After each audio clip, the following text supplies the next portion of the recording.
හරි. හතරවෙනි ප්‍රශ්නේ. හරි. මොකක්ද තියෙන්නේ? උපන් දින කේක් එකක මතු පිට ඍජුකෝණී සමදීපාද ත්‍රිකෝණයක හැඩයෙන් යුක්ත වේ. ඒ සමාන පාද දෙකෙහි දිග 2x බැගින් වේ. රූපයේ දැක්කෙන පරිදි සුබ උපන් දිනයක් යන වචනය මෙන්න මෙහෙම තියෙනවලු. ඍජුකෝණාශ්‍රාකාර සුදු අයිසිං කැබැල්ලක ලියා ඇත. ඉතිරි කොටස රෝස පැහැයෙන් සරසා ඇති අතර එහි වර්ගඵලය වර්ග සෙන්ටිමීටර 132යි. හරි. මහ ලොකු දෙයක් නෙවෙයිනේ. ඔක්කොටම කලින් දත්ත ටික ඇඳ ගන්න ඕනේ. හරි මොකද්ද? සමදීපාද ත්‍රිකෝණයක් තියෙනවලු. ඒ සමදීපාද ත්‍රිකෝණේ මේක 90යිලු, මේ පාදෙට මේ පාදේ සමානයිලු. මේක ඇවිල්ලා 2x ලු, මේකත් ඇවිල්ලා 2x ලු. මේකෙන් සුබ උපන්දිනයක් කියලා මෙන්න මෙහෙම කොටුවක් ගහලා තියෙනවලු. මේක මොනවද තියෙන්නේ? හැපි බර්ත්ඩේ කියලා ගහලා තියෙනවලු. එතකොට මේ හැපි බර්ත්ඩේ තියෙන කොටුවේ දිග ඇවිල්ලා x ධන 2ලු, පළල ඇවිල්ලා x ඍණ 4ලු. නේද? හරි. ඊට පස්සේ කියලා තියෙනවා දැන් මේ කේක් කෑල්ලෙන් හැපි බර්ත්ඩේ කොටුවට ගියාට පස්සේ ඉතිරි කොටස තියෙනවනේ. ඉතිරි කොටසේ වර්ගඵලය අපිට දීලා තියෙනවා. කවුද? ඉතිරි කොටසේ වර්ගඵලය. ඒ කියන්නේ මේ කොටසේ ඉතිරි කොටස කියන්නේ ඔය කෑල්ලේ අයිසිං ගාලා තියෙනවලු රෝස පාට. ඒකේ වර්ගඵලය වර්ග සෙන්ටිමීටර 132යිලු. මේකේ වර්ගඵලය කියන්නේ වර්ගඵලය වර්ග සෙන්ටිමීටර 132යි. හරි. ඔක්කොටම කලින් මේ විදිහට දත්ත ටික මාක් කරගත්තා. හරිනේ. ඊට පස්සේ පළවෙනි එක x මගින් s වර්ගය ධන 2x ඍණ 124 සමානයි බිඳුව සමීකරණය තෘප්ත වන බව පෙන්වා x යගේ ආසන්න සෙන්ටිමීටරයට සොයන්න කියලා තියෙනවා. හරි. ඔක්කොටම කලින් දැන් මේ සමීකරණය තෘප්ත වෙනවද කියලා බලමුකෝ. හරි. දැන් අපිට තියෙන දත්තත් එක්ක අපි මොකද ඇත්තටම කරන්න ඕනේ? කේක් කෑල්ලක් තියෙනවා. හැපි බර්ත්ඩේ කියලා කොටුවකුත් තියෙනවා. ඒ හැපි බර්ත්ඩේ කොටුව ගියාට පස්සේ ඒකේ ඉතුරු කොටස රෝස පාට අයිසිං ගාලා තියෙනවලු. ඒකේ වර්ගඵලය කීයද? 132යි. දැන් එයාලා දීලා තියෙන දත්තත් එක්ක අපි මේක තෘප්ත කරන්න ඔළුවට අදහසක් ගන්න එපායි. එහෙනම් මොකද අදහස? ඍජුකෝණී ත්‍රිකෝණයක් තියෙනවලු.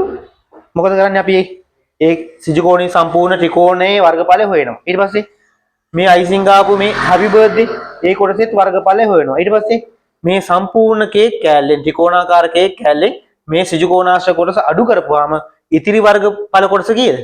132යි. ඉතින් මහ ලොකු දෙයක්ද? නෑනේ. හරි. එහෙනම් අපි ගාන හදමු. ඉස්සරව මොකද අපි කරන්නේ? මේ ත්‍රිකෝණයේ වර්ගඵලය අඩු කරනවා. මොකද? හැපි බර්ත්ඩේ.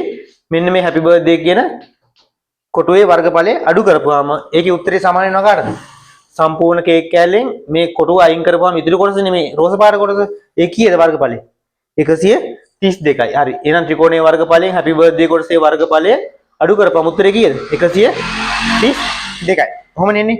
හරි. දැන් මේ ගාන හදන්න තමයි තියෙන්නේ. හරි. ත්‍රිකෝණයක වර්ගඵලය වෙන සූත්‍රය මොකක්ද?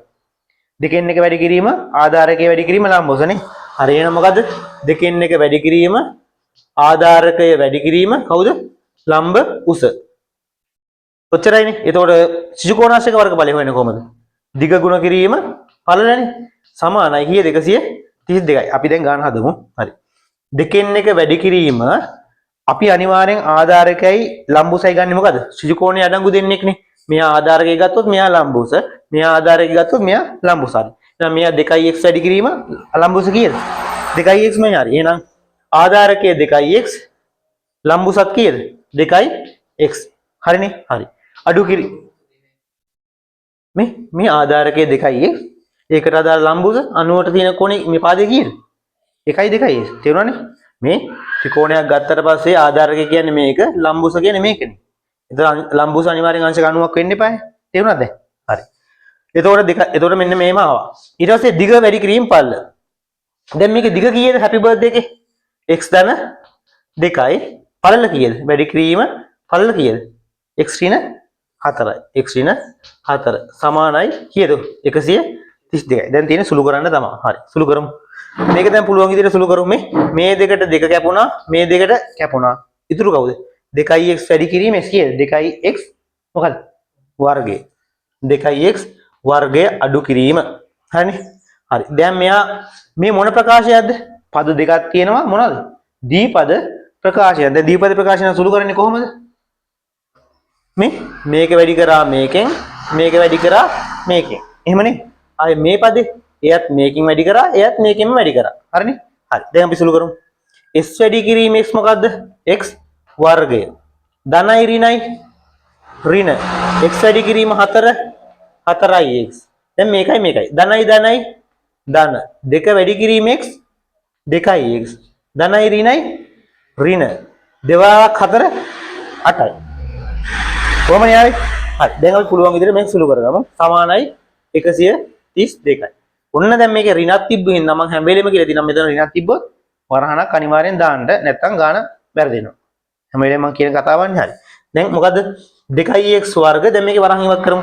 ධනයි ඍණයි ඍණ x වර්ගය ඍණයි ඍණයි ධන 4x ඍණයි ධනයි ඍණ මෙතන තියෙන එකනේ හා එක් වාරයක් 2x 2x හරි. ඊට පස්සේ ඍණයි ඍණයි ධන එක් වාරයක් 8 කීයද? 8යි සමානයි 132යි. කොහොම ආවනේ? හරි. දැන් අපි මේක සුළු කරන්න බලමු. හරි. මෙතන තියෙනවා දැන් සජාතීය පද කවුද? x වර්ගය x වර්ග. මේකේ තියෙන 2යි මෙතන තියෙන කවුද? 1යිනේ. දෙකෙන් එකක් කඩුනම කීයද? x වර්ග. ධන 4ix ඍණ 2ix. ධන 4ෙන් ඍණ 2ක් කඩුනම කීයද? ධන 2ix. 4ෙන් 2ක් 2යිනේ. හරි. ඊටු කවුද? ධන 8 සමානයි 132යි. දැන් අපි දැන් අපිට තිබ්බේ x වර්ගයේ ධන 2x ඍණ 124 නේ. සමානයි බිංදුව. එහෙම ගන්න නේ ඕනේ. හරි එහෙනම් අපි දැන් මොකද කරන්නේ? x වර්ගයේ ධන 2x තියාගෙන මොකද කරන්නේ?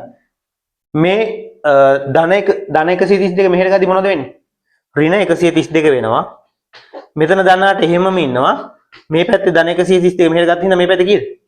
බිංදුවයි. හරි. එහෙනම් x වර්ගයේ ධන 2x ඍණ 132කින් ධන දැන් මේ ඍණ 132යි ධන 8යි තියෙන්නේ. අසමාන ලකුණු දෙයක්. එහෙනම් අපි මොකද කරන්නේ? වැඩි එකකින් අඩු එක අඩු කරනවා. වැඩි එකකින් අඩු එක අඩු කරපුවම කීයද? 224යි. වැඩි එකේ ලකුණ දෙනවා. වැඩි එකේ ලකුණ කවුද? ඍණ. එහෙනම් කවුද? ඍණ 124 සමානයි බිංදුවයි. දැන් x වර්ගයේ ධන 2x ඍණ 124 සමානයි බිංදුව. අපිට කිව්වේ මෙන්න මේක තෘප්ත කරන්න කියලා නේද? ආව නේද බඩු? හරි. දැන් අපි මේක තෘප්ත කරානේ. තෘප්ත කරලා අපෙන් අහනවා මොකද x වල අගය හොයන්න කියලා. දැන් x වල අගය හොයන්න පුළුවන් ක්‍රම කීයක් තියෙනවද මේකේ? x වල අගය හොයන්න පුළුවන් ක්‍රම මොනවද තියෙන්නේ සජන? x වල අගය හොයන්න පුළුවන් මොකද? සූත්‍ර භාවිතයෙන් හදන්න පුළුවන්. අය මොකද? වර්ග පූර්ණයෙන් හදන්න පුළුවන්. අපි සූත්‍ර භාවිතයෙන් හදමුද? හරි. සූත්‍ර මට කියන්නේ මේ x වල අගය හොයන්න සූත්‍රය මොකද්ද? x වල සූත්‍රය මොකද්ද? x සමානයි මොකද්ද? x සමානයි මොකද්ද?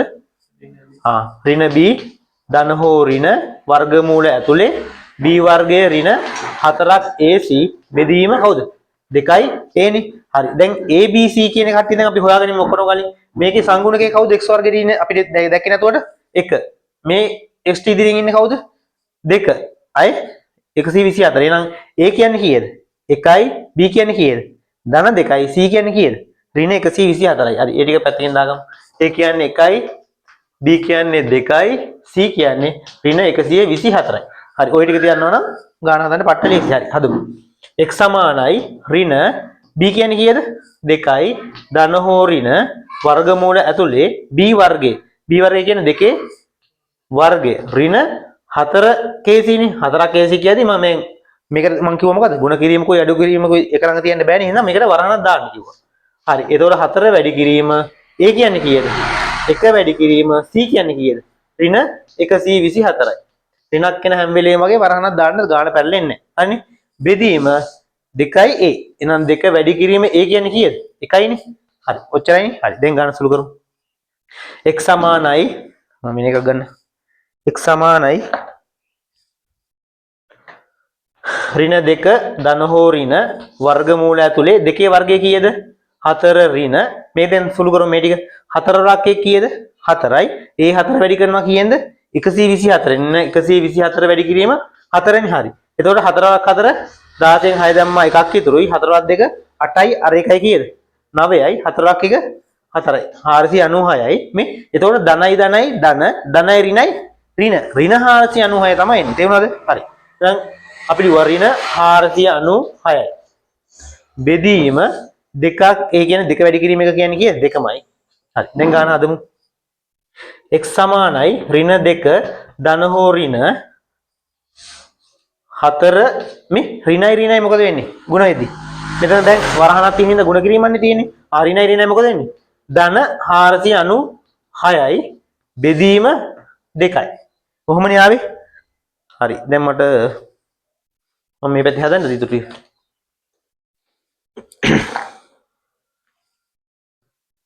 හරි.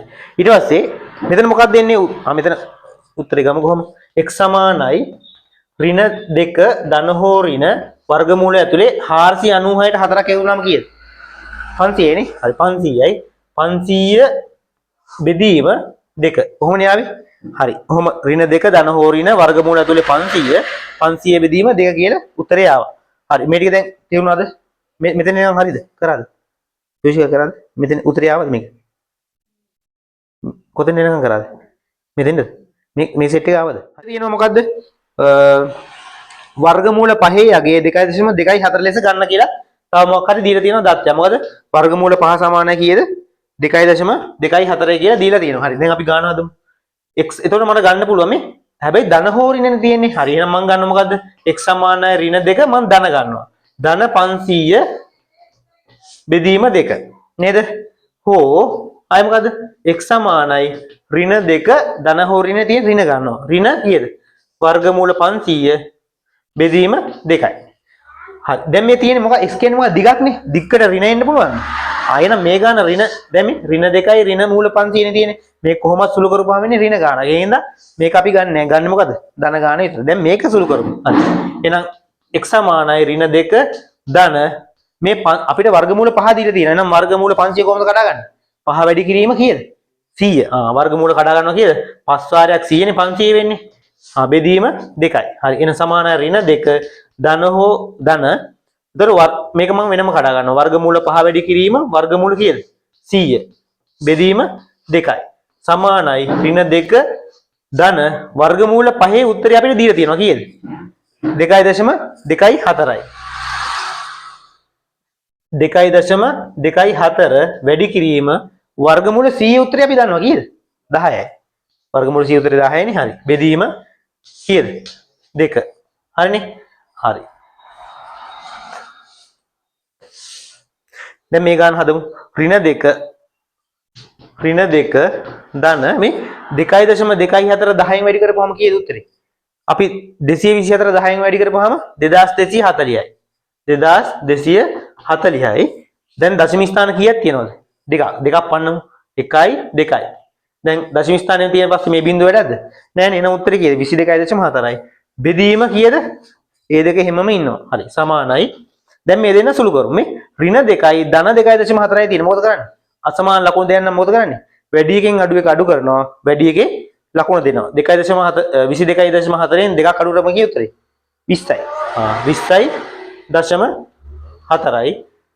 බෙදීම උත්තරේ දානනේ. බෙදීම 2. හරි. දැන් අපි මේක සුළු කරමු නේ. 2ට 2 ඒවා කීයද? 1යි. මේ 2ට 2 ඒවා කීයද?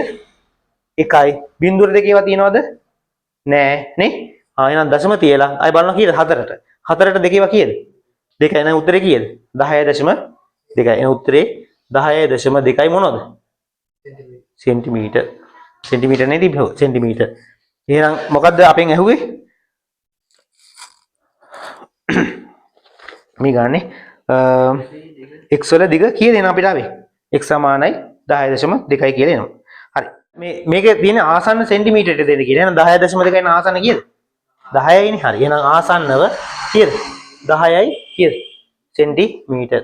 එහෙනම් x වල දිග කීයද? 10යි සෙන්ටිමීටර්. හරිනේ? හරි. ඊට පස්සේ අපෙන් අහනවා x වලගේ හෙව්වා රෝම ඉලක්කාංක 2 අහනවා. කේක් එකේ මතු පිට දිගම පැත්තේ දිග 2යි මූල 2යි x මගින් දෙනු ලබන බව පෙන්වා එම දිග සෙන්ටිමීටර් 28ට වඩා වැඩි බව පෙන්වන්න කියලා දීලා තියෙනවා. හරි. දැන් අපි මේක මම කරන්නනේ. හරි. මේ ටික හරිනේ? හරි. ඔන්න x වලට ආපු උත්තරේ පොඩ්ඩක් මතක තියාගන්න. හරිනේ? හරි. දැන් අර කේක් කෑල්ල නිකන් අපි අදිමු බලන්න. මේ කේක් කෑල්ලක් තිබ්බා. අංශක 90යි. ඕකේ ඔය හැපි බර්ත්ඩේ කියලා මොකක් තිබ්බා. මේකේ දිග 2x මේකත් දිග 2x ඉන්න මේක සම දීපාදයි නේ. හරි. අපෙන් අහනවා කේක් එකේ මතු පිට පැත්තක දිග. මතු පිට පැත්තක දිග 2යි මූල 2යි x මගින් දෙනු ලබන පෙන්න. මේකේ 2x කියන්නේ අපි දන්නවා. මේකත් 2x කියන දන්නවා. එහෙනම් මේක අනිවාර්යෙන් මොකක්ද වෙන්න ඕනේ? 2යි මූල 2x වෙයි. නේද? 2යි මූල 2x වෙයි. අපි මේක දැන් හොයන හැටි බලමු. හරි. දැන් මට කියන්න මේ පාදේ කොහොමද අපි හොයාගන්නේ? මේ වර්ගමූල 2යි මූල 2x කියලා අපි තාම දන්නේ නැහැ. හැබැයි මේක කොහොමද දැන් හොයන්නේ? මේක මොකද්ද? ඍජු කෝණී ත්‍රිකෝණය යන්නේ. ඍජුකෝණී ත්‍රිකෝණයක පාද දෙක දන්නවා නම් ඉතුරු පාදේ කොහොමද හොයන්නේ? පයිතගරස් දානවා. හරි. එහෙනම් මේ මොකක්ද දාන්නේ? ඍජුකෝණී ත්‍රිකෝණයට මොකක්ද ලියන්නේ?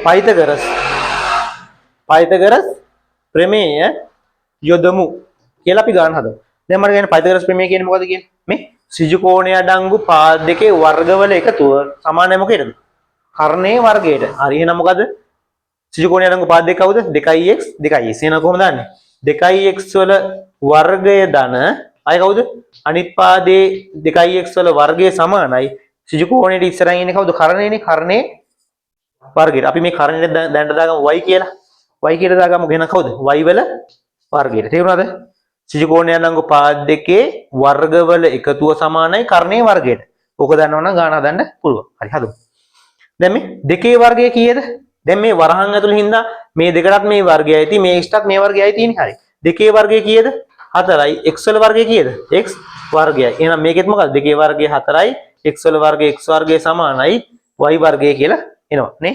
හරි. දැන් අපි ගාන 4යි x වර්ගය 4යි x වර්ගය එකතු කරපුවම කීයද? 8යි x වර්ගය නේ. 8යි x වර්ගය සමානයි කවුද? y වර්ගය. හරි. දැන් කොහොමනේ ආවේ? හරි.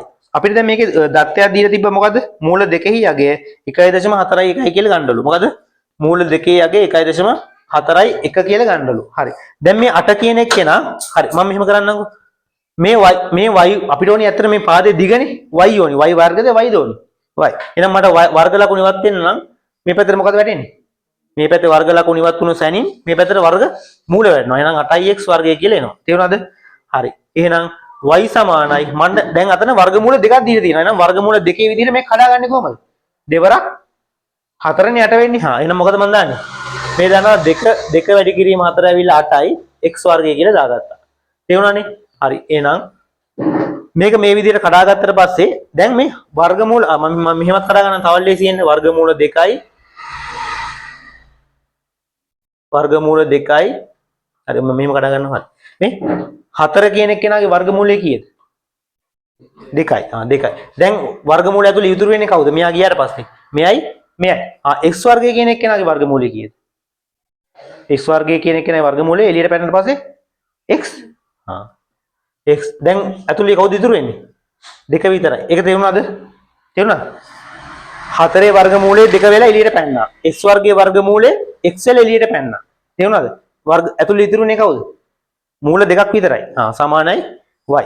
දැන් අපිට මූල දෙකේ උත්තරේ දීලා තියෙනවා. නේද? මූල දෙකේ උත්තරේ දීලා තියෙනවා. එහෙනම් මොකක්ද උත්තරේ? y සමානයි 2x මූල 2. 2x මූල 2. y සමානයි 2 වැඩි කිරීම x කියන එක අපි හොයාගත්තා කීයද? කලින් ආවේ 10 නේ. x කියන එක 10 වැඩි කිරීම. දැන් මූල දෙකේ උත්තරේ කීයද? 1.41යි. එහෙනම් 1.41. දැන් මේ සෙට් එක මොකද කරන්නේ? ගුණ කරන්න තමයි තියෙන්නේ. y සමානයි 10 වරක් 2 කීයද? 20යි. 20 වැඩි කිරීම 1.41. y සමානයි මේ දෙන්න දැන් ගුණ කරද්දි දශම ස්ථාන අමතක කරපුවම කීයද? 141යි. අග බිඳුවක් තියෙන හින්දා මොකද කරන්නේ? අග බිඳුව අගට දැම්මා. එහෙනම් 141 වැඩි කරනවා කියන්නේ. දෙකෙන්. එක් වාරයක් 2 කීයද? 2යි. 4 වරක් 2 8යි. එක් වාරයක් 2 2යි. දශම ස්ථාන 2යි. එහෙනම් 1යි 2ක් පන්නවුවා. දශම ස්ථානයෙන් පස්සේ තියෙන බිඳුව වැඩක්ද? නෑ. එහෙනම් උත්තරේ කීයද? y සමානයි 28.2යි කියලා ආවා. 28.2 කියන්නේ මොනවද? සෙන්ටිමීටර්. තේරුණාද? හරි. අපෙන් ඇහුවේ මේ ඉතුරු වෙන එක පාදයේ දිග 28ට වඩා වැඩි බව පෙන්නන්නේ. ඉතින් 28ට වඩා 0.2ක් වැඩිනේ. එහෙනම් මොකද අපි උත්තරේට දාන්නේ? උත්තරේට දාන්නේ මොකද්ද? 28 කියන එක්කෙනා විශාලයි 28.2 නිසා මොකද 28ට වඩා ඒ ඉතුරු පාදයේ 28ට වඩා දිග බව පෙනේ.